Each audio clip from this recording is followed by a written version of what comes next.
Hello, my name is Matthias. Welcome to the FPL Scope and the weekly wildcard draft for Game Week 31.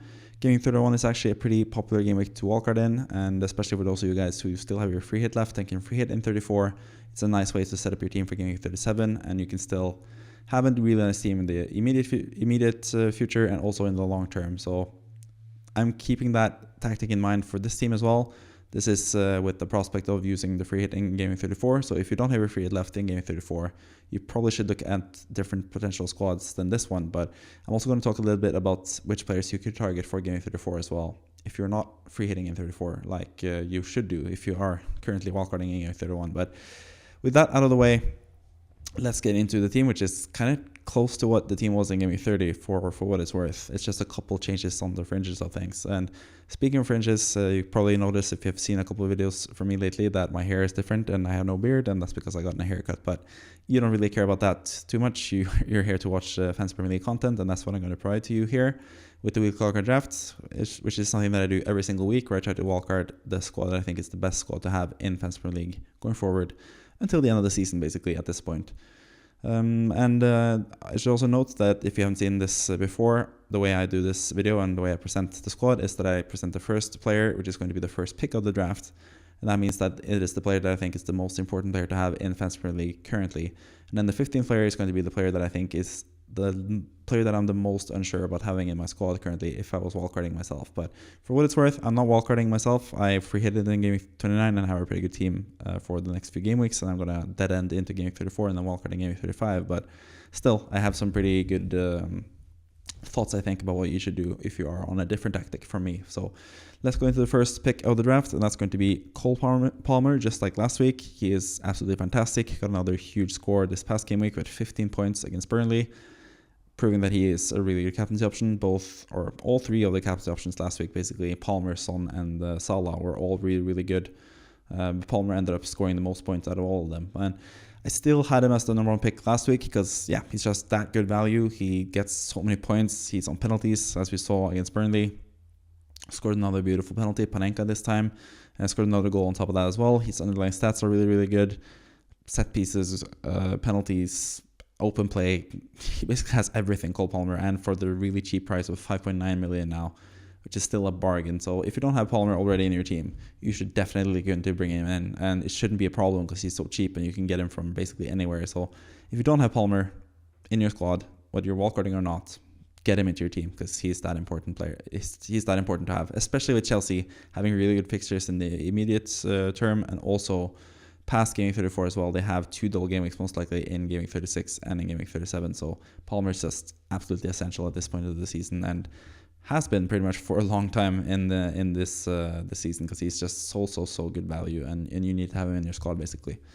Number two, we have Mohamed Salah, who I think is the best captain's option by quite a distance this game week. I thought he was the best captain's option last week as well, which ended up being not correct because he got less points than the likes of Palmer and Son. But I think Salah easily could have outscored both of them with the amount of shots he had. 12 shots in the game is the most he's had in the Premier League ever against Brighton last time. And now they're facing an even worse squad in Sheffield United. And I think Salah will be super important to have, even if you're wildcarding and you're free hitting in 34, which is the tactic for this wildcard draft.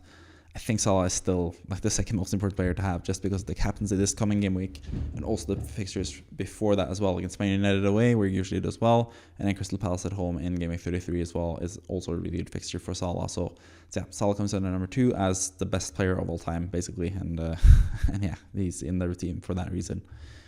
Number three, we have Heung-min Son, who I think is going to be eclipsing Salah in terms of being the second most important player to have from next game week onwards.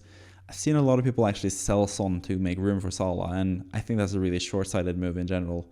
I think if you're trying to get Salah in, which I think is pretty important, obviously, you should rather look to do a -4 and potentially downgrade a different position to get the money to sell someone else to get Salah rather than selling Son, because I think Son is just absolutely amazing, especially if you're freeing in 34, obviously, because he is banking in 34. You should keep that in mind.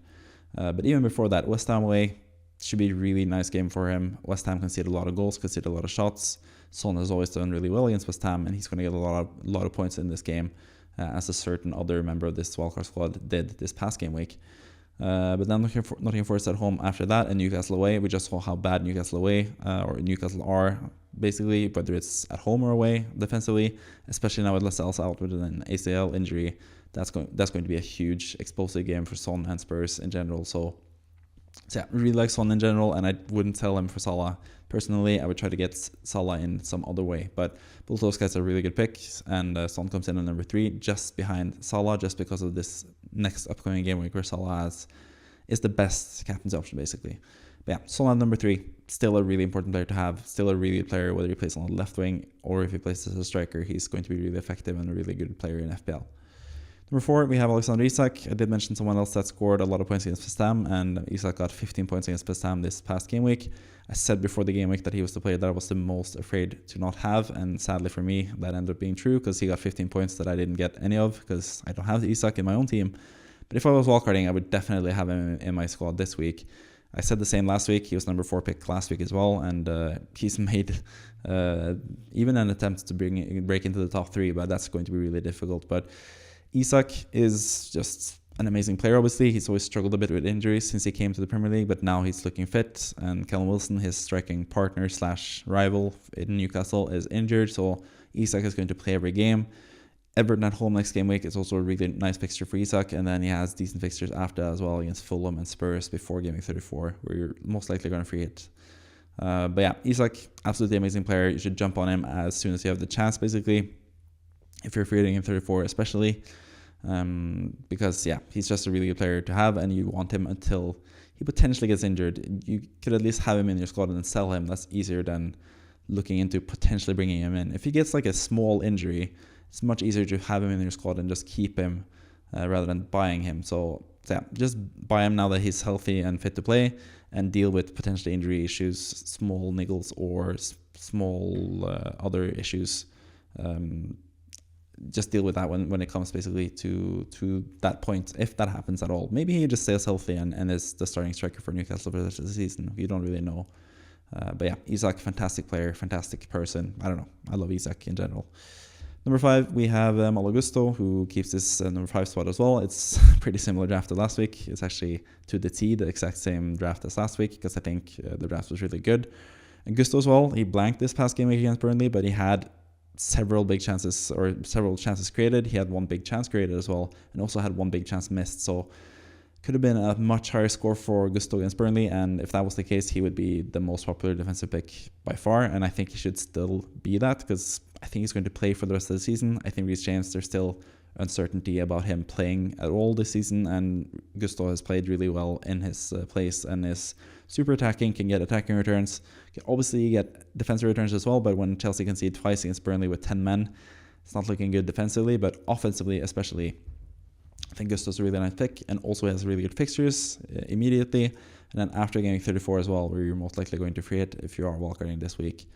After game 34, he has 2 double game weeks coming up as well, in most likely game 36 and game 37. So yeah, Gusto's just a really nice pick to have. And same with him as with Isak. If Reece James comes back and takes Gusto's place, it's much easier to sell Gusto rather than being unsure about Reece James taking his position and potentially not buying Gusto and not buying James, and just being in a conundrum basically towards the end of the season. Just get him now and deal with consequences later if he gets dropped or if Reece James comes back or anything like that. But for what it's worth, I think he's going to start for the rest of the season for Chelsea, and he's going to be a really productive player in FPL as well, and that's why he's the number 5 pick and the best player to have defensively, I think, currently in FPL.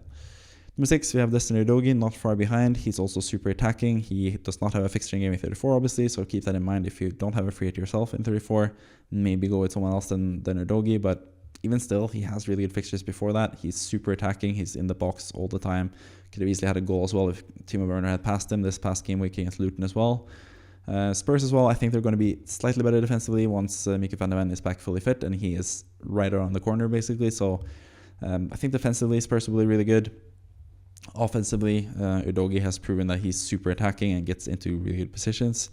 He's also quite not super expensive, at least. He's not the cheapest either, but he's like a decent price. Udogie, and Spurs as well is a team that you want to load up on the back end of the season, where they have 2 double game weeks in game 36 and game 37 most likely. So yeah, Udogie for that reason, with a free hit 34 in mind especially, is just a really nice player to have in your team currently in FPL. Number 7, we have Ait-Nouri from Wolverhampton, and they do double in Game 34. So even if you are free hitting, I think he's a really good pick because, he just has really good immediate fixtures against Burnley away, West Ham at home, and Nottingham Forest away as well. And even beyond that, in Game 35 and in Game 37, he has really good matches. So I don't think Ait-Nouri is a bad player at all to have, even if you are sticking with him for the rest of the season, because he's so attacking and gets into super good scoring positions all the time. Even this past game week, even though he blanked this past game week, he had a major chance to score against Aston Villa.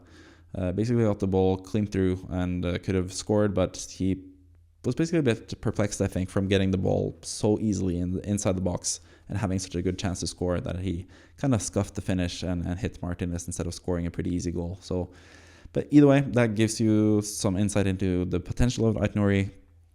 Just super attacking. He has scored and assisted lately as well. Could get some clean sheets if Wolverhampton get more healthy. They'll probably be a better team and could get some clean sheets on top of getting attacking returns.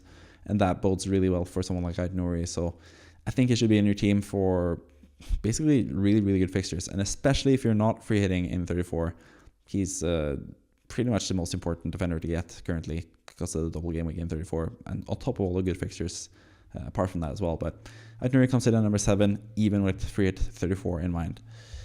Next up at number 8, we have Gabriel, and he also has a double game week in 34 and doesn't have a double game week after that. And sure, you could get someone cheaper potentially who has the double game week in 37 if you're free hitting in 34, but I think Gabriel is just a nice player to have, and especially with this upcoming fixture against Luton.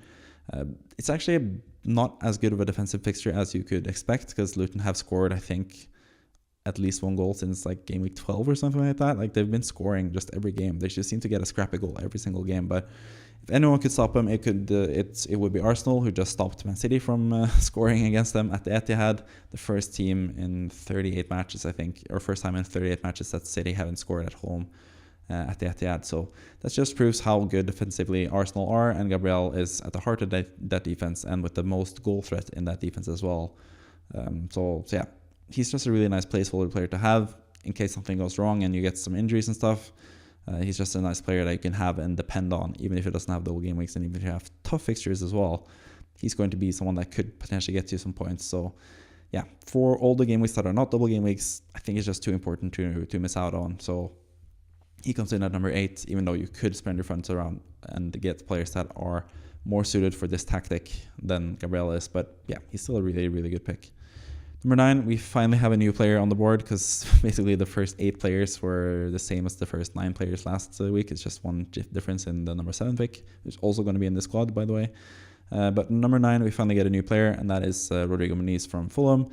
And yes, I have sort of missed the boat on this in terms of having him in the wildcard draft. He just had Sheffield United this past game week.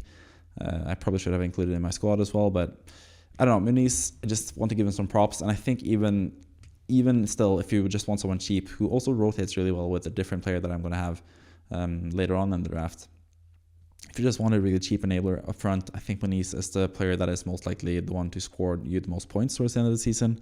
I think it's just more safe than the likes of Cunha, who's injured, obviously, Joe Pedro, who's also injured. All those cheap strikers, I think Muniz will actually outscore all of them, even though he has less fixtures towards the end of the season because he doesn't have any double game week fixtures. But he's just been on fire lately, scoring 8 goals in the last 9 games or something like that.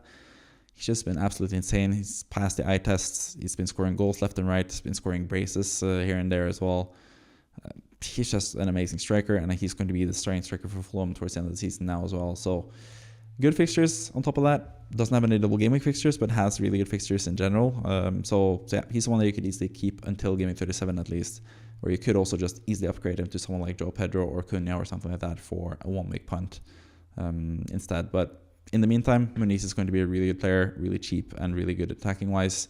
Fulham have been scoring a lot of goals as well, so I think Muniz is just looking like a really good pick, and I finally have to include him in the wildcard draft. I'm finally 100% sure that he's going to be the starting striker for Fulham for the rest of the season. There's no reason to worry about Broja, no reason to worry about Raul Jimenez taking over his spot, because Muniz has proven that he is a young up-and-coming striker that's really, really, really good and could move on to bigger clubs as well in the summer. So Muniz comes in at number 9 for that reason. Number 10, we have Andre Onana in the goal for Manchester United, and we can just pair him up with number 11, which is going to be Onana and Raya. And I think both these goalkeepers got a lot of bad press and bad rep at the start of the season because they had some mistakes, and it was all this whole thing of Onana replacing De Gea and obviously Raya replacing Ramsdale, which was apparently the biggest crisis in the world. But I think both those goalkeepers are upgrades, and they've proven it lately with really good play in the Premier League. I think they are still some of the top goalkeepers in the Premier League, and they also play for teams that could keep some clean sheets. Man United aren't the best defensively, but they do have clean sheet potential. You saw even against Brentford, where they conceded so many chances. Onana was really, really good in goal and saved them several times. And Onana has actually been one of the best goalkeepers in the game so far this season. And Raya, I think, in terms of points per game, he's probably one of the best goalkeepers himself, playing for that really good Arsenal defense. So I think these two guys rotate really well. Raya has pretty good fixtures immediately with Luton at home, Brighton away. Decent fixtures for potential clean sheets there.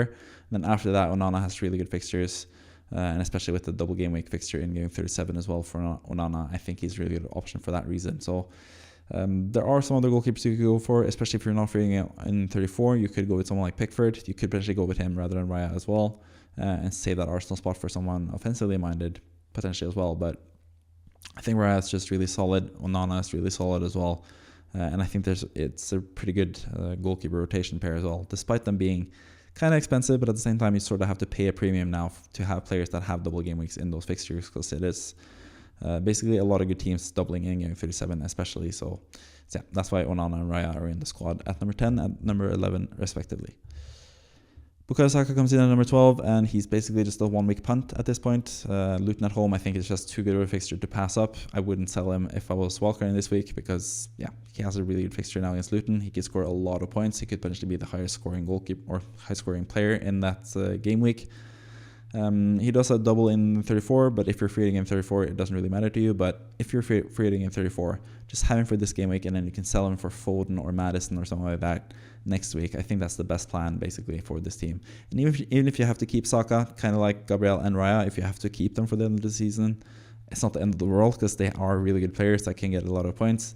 Saka has been not the best lately, but he's shown in the not too distant past as well that he can get massive holes every single week. So penalty taker for Arsenal, playing for Arsenal, who are a really good team. I think as well this week, after playing really well defensively and sort of setting up defensively against Man City, I think they want to prove a point and show that they can still bang offensively and be really, really good. So I think Saka has potential to be the highest scoring player this game week, even higher than Salah. Even though I'm going to captain Salah, I think Saka is a really good number 2 option for this game week by itself. So yeah, for this one game week, I think Saka is really important to have, but next game week I'm probably going to drop him, and that's why he's number 12. He's not essential to have, especially long term. If you want to save yourself of doing that transfer, you can bring in someone like Foden immediately, or someone like Maddison immediately as well. So for that reason, he's quite low, but I think for this game week in particular, he's just a really, really good option, and that's why I would have him still in my wildcard squad, even if I was wildcarding this week. Number 13, we have Erling Haaland, another player that has been kind of disappointing lately. He's been sort of handled by both Van Dijk and Saliba/Gabriel for Arsenal in the past few games. He also blanked in the game week between those game weeks, where he played Liverpool and Arsenal. But we know Haaland, we know City, they're going to turn it on at some point. So yes, I could see the argument going without him, especially seeing as you get so much more money. You can upgrade your striker. You can have Darwin rather than Haaland for that matter, and you can have someone like Solanke, for example, or another striker. Someone like Haaland, for example, as the third striker rather than Muniz. But I think Haaland just has too high of a ceiling, and we know how good he and City can be on their day. And now they're sort of lagging behind after the draw against Arsenal. They're 4 points behind Liverpool and 1 point behind Arsenal. So they're kind of lagging behind and need to go for it in the league as well. So I think Haaland is going to get a lot of points coming up. The fixtures aren't too bad either. Aston Villa at home this next fixture, Crystal Palace away, and Luton at home in the fixtures after that. I think Haaland is going to be a really good player to have, and yes, he is expensive, so yes, you could go with a better striker, or not a better striker, you could go with a cheaper striker, and then spread the funds around to, for example, someone like Trent Alexander-Arnold when he's back in defense. You could do that, something like that, but I think Haaland is worth the money. I think he's going to be too good to pass up, basically, so he sneaks in at number 13 as well. Number 14, we have Alejandro Garnacho, who keeps his spot in the team as well, and he also really rotates really well with Rodrigo Muniz, so I think that's a really nice combination. They have good fixtures basically every single week. One of them has a good fixture, and then you can start Palmer, Son, Saka, and Salah, Isak, and Haaland every single game week, and then rotate between Muniz and Garnacho as the final starter in attack, basically. So I think they rotate really well. Garnacho has a really good fixture, has really good fixtures coming up after game week 34 as well, with the double game week fixture in 37 as the standout for Garnacho. But even before then, he has some really nice fixtures. Sheffield United in game week 34, game week 35 he has Burnley. Just really good fixtures in general for Garnacho, who's shown to be a pretty explosive asset in FPL this season. So he comes in at number 14 for that reason. Number 15, we have Dalot, also for Man United. And again, it's sort of like a play for the end of the season where Man United have really good fixtures and the double game week 37. But it could, again, so kind of like similarly to Saka, you could go with a 1 week punt in Conor Bradley from Liverpool. I think he looked so attacking against Brighton, and I can see him scoring a lot of points in this next upcoming game as well. But you might just want to save the transfer and have Dalot in from the start and have him ready to play the final games of the season. But if you want to punt on Bradley and down the line do Bradley to Dalot, I think that's a perfectly viable tactic as well. So yeah, Dalot comes in at number 15 for that reason. And Dalot is also marked in green, which means that he's a new player, and you can see David Raya and Muniz are also new players from the last week draft. And that means that 3 players have come in and 3 players have dropped out. So let's look at those players as well. Number 10 is Petrovic for Chelsea. Georgia Petrovic, the goalkeeper for Chelsea, who kind of had a pretty bad performance against Burnley. Really should have saved, especially that second goal against Burnley. So I think he's kind of under threat to be dropped as soon as Robert Sanchez is back. I think it's more unlikely now than it was a week ago after that weak performance. Chelsea might need to do some changes. So I'm not 100% sure about Petrovic, and for that matter, I kind of want to keep that Chelsea spot open for potentially attacking players. Maybe Nkunku's back fit for game week 37 and you really want him for that game week. So I just want to keep that Chelsea spot open for the last few game weeks where they have doubles, basically where you can choose the ideal player. Maybe that is Petrovic. Maybe you do that transfer down the line, Raya to Petrovic in game week 36, for example, or game week 30. Yeah, game week 36. That could be the transfer that you do, but yeah, I just like having that spot open and having Raya instead for the time being at least.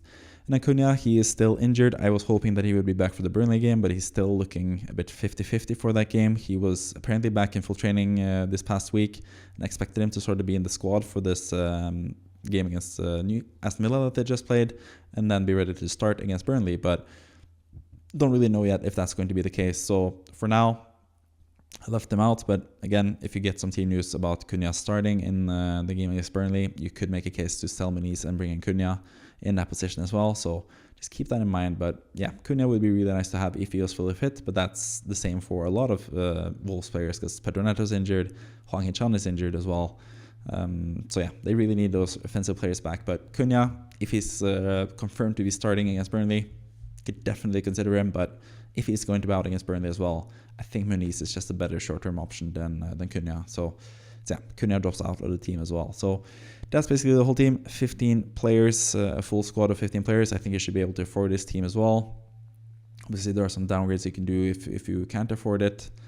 Yeah, mainly doing Haaland down to Darwin, for example, and then you can upgrade Garnacho to Foden to get that City player back in the squad as well if you're really struggling for cash. But yeah, I think this team is really good, and I don't think it's too expensive either. So yeah, hopefully you have a good wildcard. Well, not really hopefully, because I have the different tactic of not wildcarding and then free hitting or not free hitting in 34. But yeah, I hope this has given you some nice insight at least. I think this team could be really, really good for the next few game weeks. And yeah, I hope you enjoyed the video. Thank you for watching. Subscribe if you haven't already, and I'll see you next time. Bye bye.